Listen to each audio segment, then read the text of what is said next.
Good great morning to you, it's your gal Key. The problem with positivity. Now, I don't expect that this video will go down well with everybody, but there is a massive problem with perpetually being positive. And I see this issue time and time again in my clinical practice, Key for Change, because what happens when we are perpetually positive, it means that we do not acknowledge our difficult experiences. It means that we reject, deny, distort, or push away any experiences that are not positive. And so anything that is negative has to be rejected. Now, the longer we do this, the more vehement we are about doing this, the more we douse ourselves with positive quotes, memes, and optimism. It means that the negativity gets pushed down and avoided.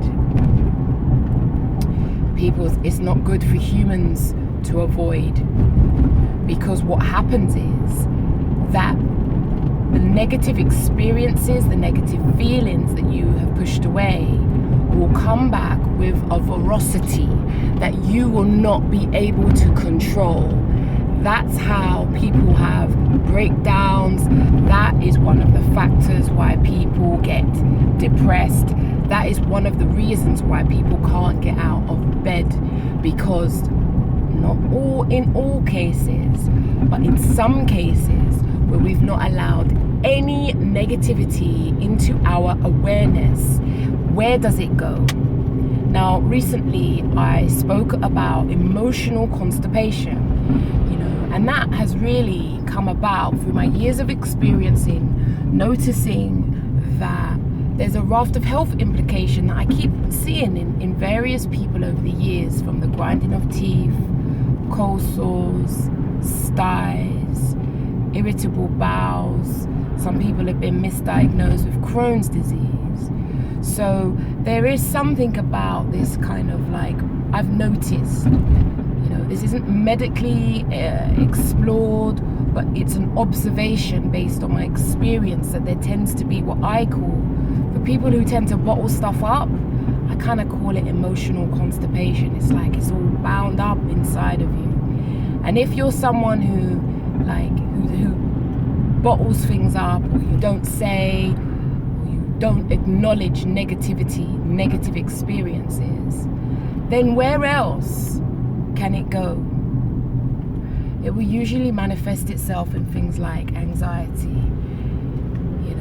It may come out in itself in depression, where you're just baffled as to why do I feel so low, or how come I just can't stop crying. I have a lot of people like, hey, I don't know what I want, I can't stop crying, I don't know what's going on. And so that's for me to help tease out what are the experiences that might be feeding into that. It's a bit like, and this is when I personally found out that being positive was not helpful, when I lost somebody. And I was training as a therapist at the time, and I said to my tutor, noticed, she says, Keeley, you're not yourself. And I said to her, I had a bereavement. And I said, but it's a good, it's okay, he's gone to a better place, he's been suffering, and it's for the best. And she said, Keeley,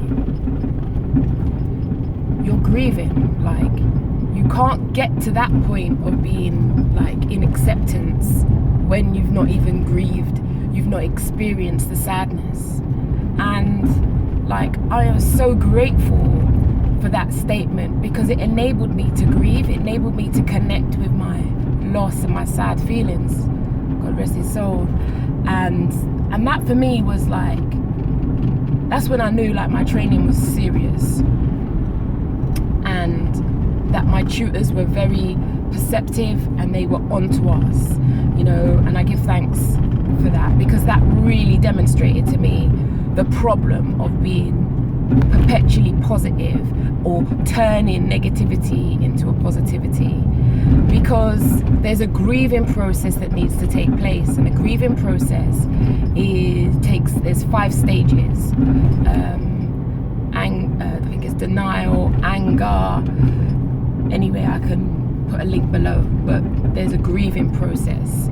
And so why am I saying this? Because this also connects to positivity, that actually you don't feel sad, you ignore any signs of sadness, you reject sadness, and you go straight into either acceptance, or you go straight either into sometimes it's absolute denial. And where do those sad feelings go? I'll tell you where they go. They go nowhere.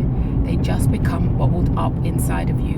And that might be the reason why, I don't know if you've ever had this, you find yourself crying in films and you're like, why am I crying? Like, I am crying an awful lot for this film. You ever had that? The Bridges of Madison County does that to me. I cried for so long, I just couldn't understand. And my training taught me that actually, when we are moved by a film, when we find ourselves baffled as to why we are crying, they say it's usually because there's a part of us in there, there's a part of our story in there. And I've always found that particularly warming. So if that also speaks to you, like, give your girl a like. And don't forget to get your friends to follow your girl Key, because there's a lot of wisdom in what I have to say, and it can potentially shine a light on some of the experiences that you are baffled about. And so nothing in this world exists without its opposites. You know, if you think about the yin and the yang, you know, night, day, female, male, there's always opposites. Life, death. When you perpetually do positivity, you're out of balance. You're heavily out of balance, and it's heavily not good for you. Does that make sense? I don't know, but it's heavily not good for you. And that is why we need to feel sad when we are sad. If you need to cry, pull over by the side of the road and cry, cry, because that is a part of you that needs to be expressed. Constant denial of negative feelings will make you ill, and that is the problem with perpetual positivity. Sometimes we need to feel sad, we need to feel bad, we need to cry, we need to grieve, we need to feel down, because it's a process we go through, and then we come out the other side.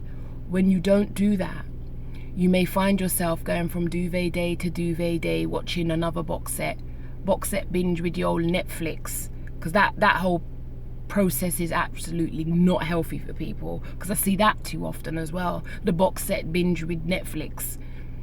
You know, sometimes we need to take these things because there's just too much convenience that actually means that we end up staying in our house. Like, maybe we need to get rid of that, but that's probably another topic for another day. Stay in your lane, Keeley, stay in your lane.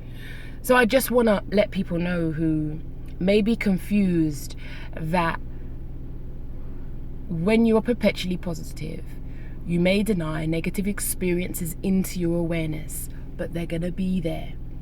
And then where does that go when you don't allow that into your awareness? So when you don't allow yourself to feel that, when you don't allow yourself to experience the sadness, it's all bound up inside of you. And I think this could be a factor why I've seen so many people over the years who tend to have issues with their gut areas. And they say the emotional brain is in the gut. And so releasing those feelings is particularly helpful for us. And I know there's a lot of people out there who are around people who tell them be positive, be positive, be positive. Because the reality is people really find it difficult to stick with you when you're going through down phases. And if that is the case, then it's highly likely that you may benefit from professional help, either with myself or with somebody else. But the challenge is, do not, if you're struggling or if you're allowing negative experiences and you feel overwhelmed, you may need to get help.